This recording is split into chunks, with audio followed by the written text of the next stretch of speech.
বাবা এসব খাবার তো তৈরি হয়ে গেছে, চলো বাজার থেকে একটা কেক নিয়ে আসি।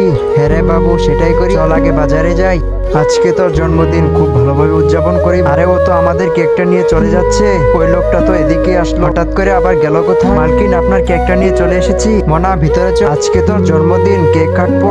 যাক বাবা, আজকের মতন তো বেঁচে গেছি। বাবু, আজকে তো তোর কেক কাটতে পারলাম না, আর আমার কাছেও যে কোনো টাকা নেই যে তোকে একটা কেক কিনে দেবো। যা রান্না বান্না করেছি তুই সেটাই খেয়ে নে। আজকে তোকে এই ফুটবলটা সেলাই করে দেবো, দেখবি একদম বড় হয়ে যাবে। আরে ওই তো ওরা যাচ্ছে, ওদেরকে বরং আজকে টাকাটা দিয়ে আসি। ওই দিন না বলে কেকটা নিয়ে এসেছি। ভাই একটু দাঁড়াও, তুই ওই লোক না যে আমার ছেলের কেকটা চুরি করেছিলি? কেন চুরি করেছিলি সেটা বল। তোর জন্য আমার ছেলেটা আজকে কেক কাটতে পারলো। ভাই, পারলে একটু আমাকে ক্ষমা করে দিস।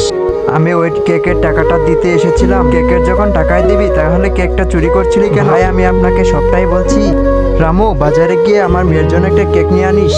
আচ্ছা ম্যাডাম, আমি এখানে নিয়ে আসছি। হঠাৎ করে একটা মোটরসাইকেল আমাকে ধাক্কা মারে, আমি তখন মাটিতে পড়ে যাই। আমি ভাবছিলাম আমার কাছে টাকা নেই, আমি কেক কি করে কিনবো, তাই আমি তোমাদের কেকটা চুরি করে নিয়েছিলাম। আরে এই ব্যাপার ভাই, তুমি আমাকে আগে বলবে না? তোমাকে শুধু শুধু মারলাম। না না, ঠিক আছে।